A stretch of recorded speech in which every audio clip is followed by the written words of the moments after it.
And on today's episode of So Blessed by Jess, we are doing the weave block. This is our last block that we're going to be doing for this quilt. I'm so excited. So excited. Oh, and let me go grab it.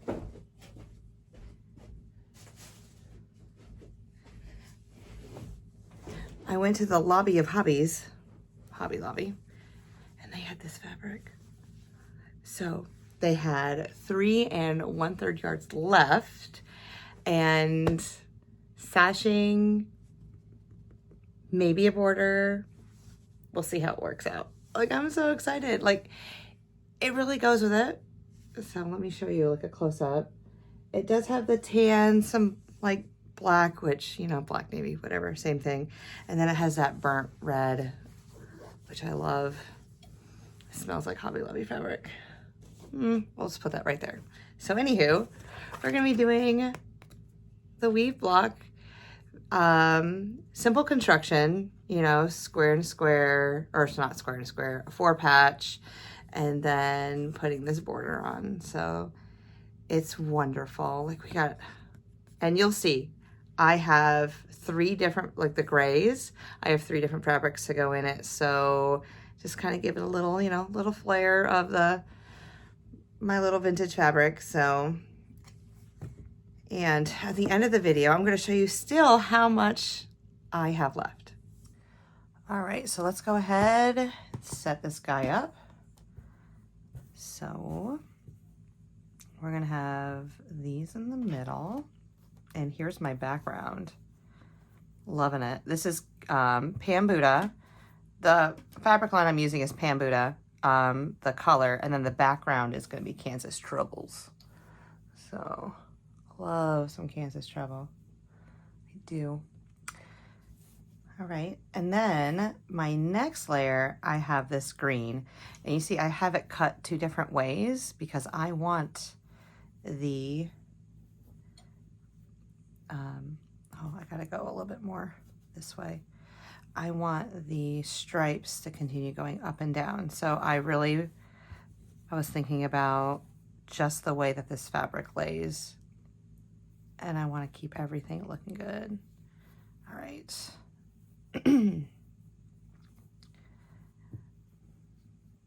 As in directional. Yes.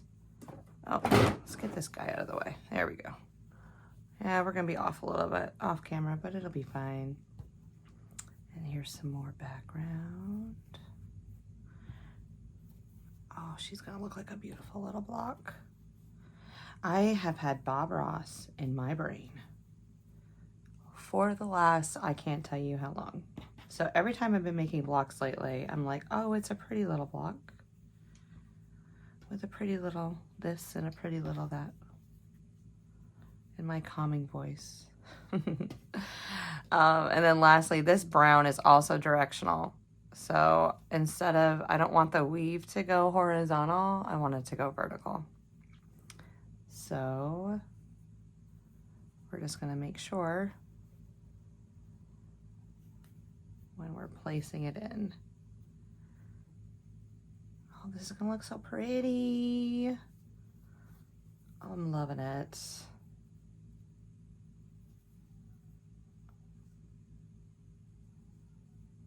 Okay, all 4 patches and all. Oh, how are you guys liking this? Oh, this goes this way. Nice catch, Wilkie.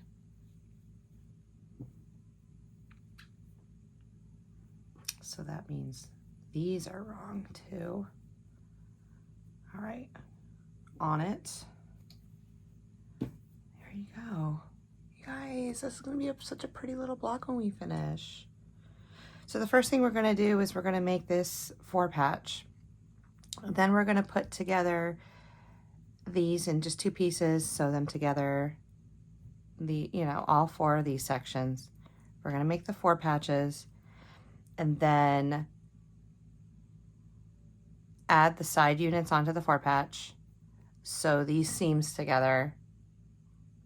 Yeah, that's how it's gonna go. So I'm just gonna take photos as I go through from here on out, so that you can just see the progression of the creation.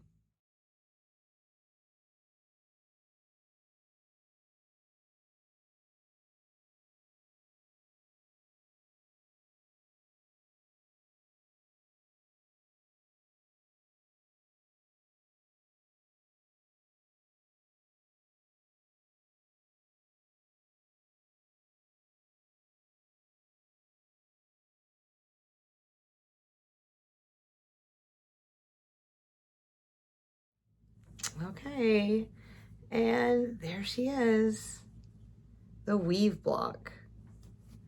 So as you can see, my directional fabric is all facing the same way. Even my weave fabric's all facing the same way. Oh, it's so pretty. Oh, I love it. I needed this little punch of green and blue to finish off. You guys, this is the last block. And it's gonna go like this inside the quilt. So now I gotta figure out where it's going in the quilt, because I just like slap these blocks up on the wall. Pretty much what I did. Yeah. And I don't really want so much of one color in one area, so I'm gonna take like a black and white and do that too. But I'm gonna have to move the singer so I can see the rest of my design wall. That's the one problem with my singer. It's in the middle of, it takes like the last 1.5 feet away from my design wall. Anywho, so we use this block. It's in box 3 of the Quilt Builder's card decks. I have all 3, so I just, it's just, no, sorry, block 2, because it has purple on the outside. I love that. It's in box 2. So there's like a purple, a pink, a blue outline on the instructions part, so that I guess you know which block it goes into. But yeah, you guys, it's amazing. And what I also love about the Quilters Builders box is that you can make them in various sizes. So from 6, 8, 10, 12, and 36. So this would be a cute little baby's blanket too, for a little boy, a little girl, whatever you have going on. And yeah, oh, that would be amazing. And then you could do like little I Spies or embroider something in it. I'm not an embroidery girl, but we could pretend just for the moment. But here it is again. So yeah, beautiful. Lucy May appreciates it too. Look at her back there. She's adorbs. You can't see Willie Nelson, but he's over there too. So quick little video, ending it up. Now I need to figure out how I'm going to do the sashing, whether I'm just going to put a red strip in the middle of all of them. I think that's what I'm going to do. Just one single red strip and triangles, because it's on point. And I do have my 6-inch triangle, so I have to be aware of that. So I have to look at how large of a square I need to make our half square triangles to fill in the blanks and the little spots. But that's for another day, another time, because I'm gonna go work on another project. So until our next video, thank you so much for hanging out with me. Thank you so much for following along. And I hope that you were able to get behind your machine and quilt something awesome today. All right, until our next video, bye. Totally faked you out, I'm back. I know I just said I ended the video, but I forgot to show you how much fabric I have left. Like, we have a lot. I need to refold it all, because I went through a lot of it today, but it's still a huge bin. We have a problem, ladies and gentlemen. We have a problem.